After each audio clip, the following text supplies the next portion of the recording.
Sometimes it can feel like a dream, trying to figure out our own consciousness. What does it all mean? When a mandala is a perfect match for a tetrahedronic projection of an eighth dimensional crystalline structure, an eighth dimensional lattice. Are our memories playing tricks on us? Or are things really not as they seem?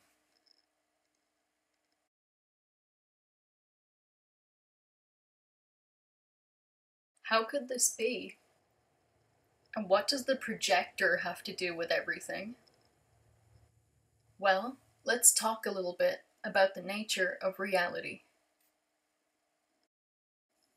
In the first dimension, there's only singular points. In the second dimension, the points can join up and you get a flat structure. The third dimension isn't flat. The third dimension has length, width, and depth. And the fourth dimension has length, width, depth, and movement, or time. 2D crystals are flat, periodic, repeating patterns, like a honeycomb in a bee's nest, or like a chessboard.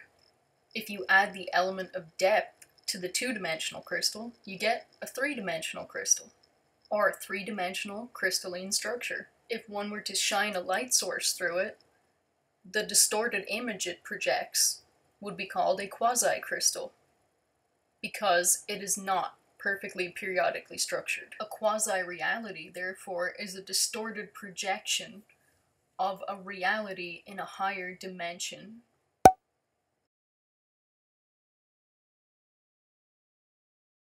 Think of it this way. All things are going on all the time, but you only see a certain amount of what's happening because it would be impractical to see everything at once. Seeing all of the dimensions all of the time would leave the human consciousness in a state of chaos.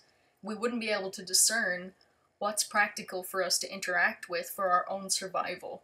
Therefore, we only see so much.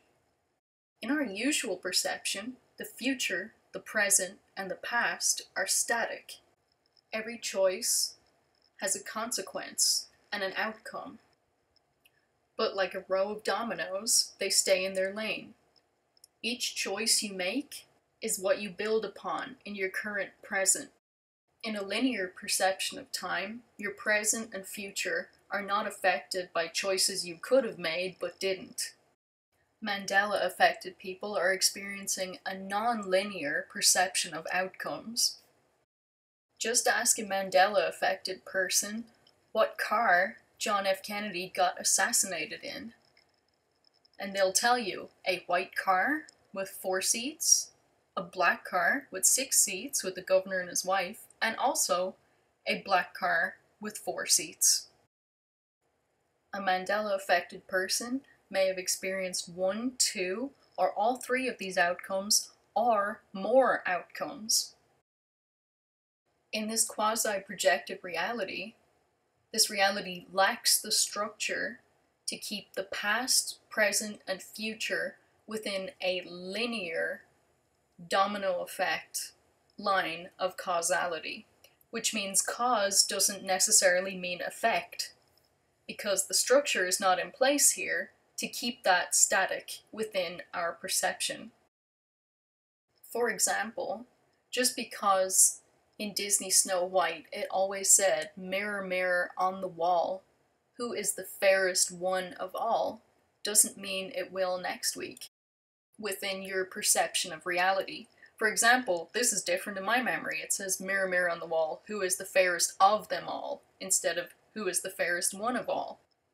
However, in our current perception of physical reality, it says "magic mirror on the wall." Many of these Mandela effects are coded, deliberate changes And many affectees experience repeated numbers showing up in their lives, like 111, 333, and so on. This is not accidental. This is a quasi reality, a projected, distorted vision of the truth. Quasi reality is a projection of a reality in a higher dimension down into a lower dimension. The lower the dimension, the less physics. It's like the simplifying physics, the simplifying conditions, simplifying rules, because it's less and less structure. The further you go down, the simpler the structure of the dimension gets.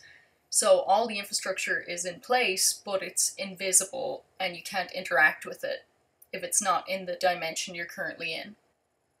The substructure of a crystal from the 8th dimension projected down into the 4th dimension breaks down into tetrahedrons. Basically, how many triangles can you cut out of a cube and how many triangles can you cut out of that? And these structures exist within each other, collapsing in on themselves or folding in and over within their own structures. The amount of structure that is visible depends upon which dimension you're in when you're viewing them. So, the more shapes within shapes folding in on themselves become visible, the higher a dimension you go up. The lower a dimension you go down, the less shapes within shapes you can see, the simpler the shapes become, the simpler all the rules that apply to these shapes, which are the building blocks of reality as we perceive it, become. The manner in which tetrahedrons and quarks and many other quantum particles behave baffles scientists. If you've studied the double slit experiment, you can see that these tiny particles are affected by an observer, which means if an observer isn't there, they act differently, or they act as a wave instead of a particle. What this suggests is a universal consciousness. However, scientists are not willing to admit that the universal consciousness, who is keeping every single dial in perfect motion, is God the Father.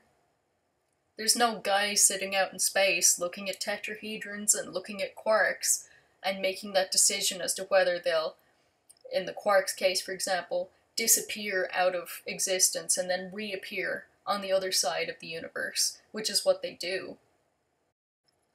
The further you get into quantum particles and consciousness, the more you prove God. There's no way to disprove God because he's the truth.